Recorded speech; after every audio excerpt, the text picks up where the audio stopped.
Selamat pagi. Pada kesempatan ini, kami akan mempresentasikan tugas dari agenda ketiga terkait kedudukan dan peran PNS dalam NKRI terkait dengan manajemen ASN dan Smart ASN. Kami merupakan CPNS dari Angkatan 100 Kelompok 4 tahun 2024 pada subkelompok 3. Adapun mentor atau coach kami yaitu Bapak Dr. Insinyur M. Bakrun MM. Perkenalkan, kami dari subkelompok 3 terdiri dari Desi Carolina, Ilham Wahyu Pamungkas, Syarina Raihatul Jannah, dan Tiara Nurpatiwi. Kami berempat merupakan peserta Latsar CPNS dari Politeknik Negeri Sriwijaya. Adapun pada agenda ini kami akan membahas tentang kedudukan dan peran ASN dalam NKRI. Adapun kedudukan dan peran PNS dalam NKRI ini merupakan fondasi yang dapat membentuk suatu manajemen ASN. Manajemen ASN di sini posisinya sebagai pilar yang bisa membentuk seorang ASN agar dapat mewujudkan suatu ASN yang literasi digital atau bisa dikatakan smart ASN. Selanjutnya berikut mind map terkait kedudukan dan peran PNS dalam NKRI. Sebagaimana kita ketahui, kedudukan ASN ini berdasarkan Undang-Undang Nomor 20 Tahun 2023, pegawai ASN berkedudukan sebagai aparatur negara yang menjalankan kebijakan yang ditetapkan oleh pimpinan instansi pemerintah serta harus bebas dari pengaruh dan intervensi semua golongan dan partai. Selanjutnya, peran ASN ini sendiri yang pertama, itu sebagai pelaksana kebijakan publik, di mana ASN melaksanakan kebijakan yang dibuat oleh pejabat pembina kepegawaian sesuai dengan ketentuan peraturan undang-undang. Yang kedua yaitu sebagai pelayan publik. Di sini ASN memberikan pelayanan publik yang profesional dan berkualitas. Yang terakhir, yang ketiga yaitu sebagai perekat dan pemersatu bangsa. ASN memberikan pelayanan publik yang profesional dan berkualitas. Berikut merupakan peran ASN dalam melaksanakan kebijakan sesuai dengan peraturan kampus serta mengajak mahasiswa untuk mematuhi aturan kampus. Berikut merupakan peran ASN dalam memberikan pelayanan kepada mahasiswa berupa konsultasi.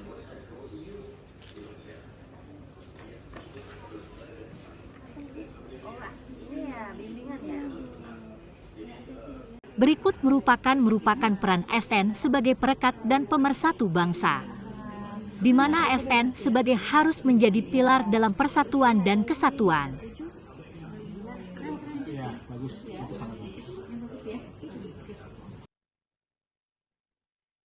Selanjutnya, setelah kita mengetahui apa sih kedudukan dan peran ASN tadi, maka kita perlu memahami juga apa saja hak dari ASN, di mana ASN itu kan terdiri dari PNS dan P3K.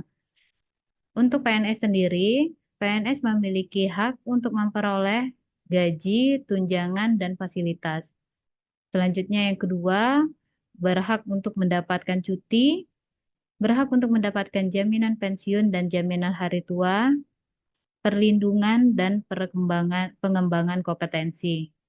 Di sisi lain, ASN juga memiliki kewajiban yang pertama, setia dan taat pada Pancasila, Undang-Undang 1945, NKRI, dan pemerintah.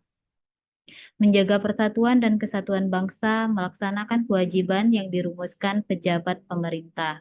Menaati ketentuan peraturan perundang-undangan.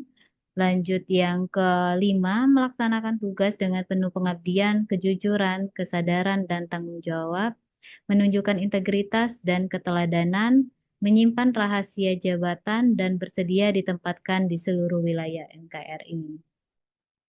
Selanjutnya, kode etik dan kode perilaku yang harus dimiliki oleh ASN berdasarkan Undang-Undang Nomor 20 Tahun 2023 Pasal 4 Ayat 1 menyebutkan bahwa kode etik dan kode perilaku bertujuan untuk menjaga martabat dan kehormatan ASN serta kepentingan bangsa dan negara.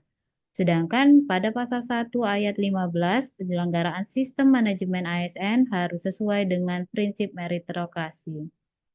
Jadi, sistem merit itu apa sih? Sistem merit ini adalah sistem pengelolaan ASN yang berdasarkan kualifikasi, kompetensi, dan kinerja secara adil dan wajar tanpa membedakan latar belakang politiknya, rasnya, warna kulit, agama, asal-usul, jenis kelamin, status pernikahan umum, ataupun kondisi kecacatannya. Sehingga sistem merit ini haruslah diterapkan dalam semua aspek manajemen ASN. Manajemen ASN ini merupakan serangkaian proses pengelolaan ASN untuk mewujudkan ASN yang profesional dengan hasil kerja tinggi dan perilaku sesuai nilai dasar ASN, bebas dari intervensi politik, serta bersih dari praktek korupsi, kolusi, dan nepotisme. Selanjutnya, Hmm, beranjak dari definisi manajemen ASN ini sesuai dengan Undang-Undang Nomor 20 Tahun 2023, agar manajemen ASN ini dapat tercapai, ini minimal terdiri dari 8 unsur. 8 unsur ini sendiri adalah yang pertama itu perencanaan kebutuhan, yang kedua pengadaan, ketiga penguatan budaya kerja dan citra institusi, yang keempat pengelolaan kinerja, pengembangan talenta dan karir, pengembangan kompetensi, pemberian penghargaan dan pengakuan, serta pemberhentian. Sehingga apabila manajemen ASN dapat dilaksanakan dengan sistem meritokrasi dan merujuk pada kode etik ASN tadi, terus tetap mengacu pada hak dan kewajibannya, memahami apa peran dan kedudukan ASN, maka akan terciptalah suatu ASN yang smart ASN. Smart ASN di sini adalah ASN yang memiliki kemampuan untuk mengikuti dan beradaptasi dengan perubahan transformasi digital yang berlangsung sangat cepat atau dinamis dengan kompetensi literasi digital yang mumpuni sehingga dapat mendukung pelaksanaan tugas dan fungsi pada jabatannya. Dalam Smart ASN ini terdapat 4 poin yang mesti kita pahami. Yang pertama itu smart governance, kedua literasi digital, yang ketiga pilar literasi digital dan implementasi serta implikasi literasi digital. Smart governance ini adalah kemampuan pemerintah untuk membuat keputusan yang baik melalui dukungan teknologi informasi dan tata kelola kolaborasi. Sedangkan literasi digital adalah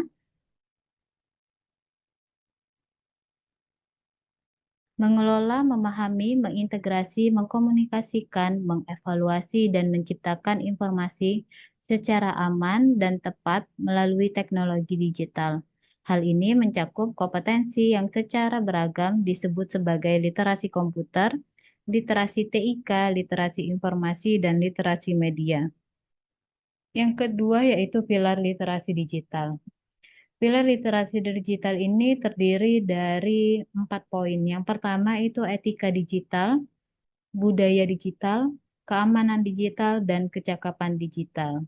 Yang terakhir, implementasi dan implikasi literasi digital.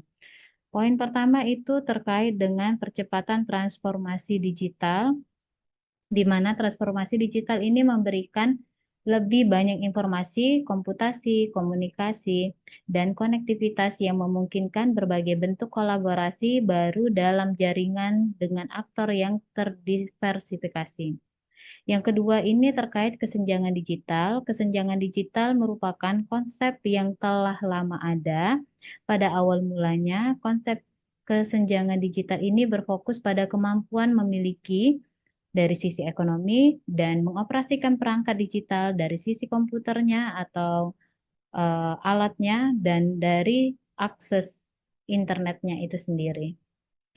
Yang ketiga itu terkait dengan penguatan literasi digital. Upaya penguatan literasi digital telah dilakukan sejak lama, salah satunya dengan dimasukkannya mata kuliah atau mata pelajaran terkait TIK dalam kurikulum pendidikan.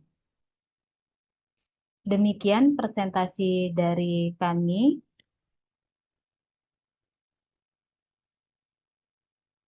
terkait kedudukan dan peran PNS dalam NKRI terkait dengan manajemen ASN dan Smart ASN. Semoga hal ini dapat memberikan pemahaman yang lebih baik mengenai manajemen ASN dan Smart ASN, khususnya kedudukan peran PNS dalam NKRI.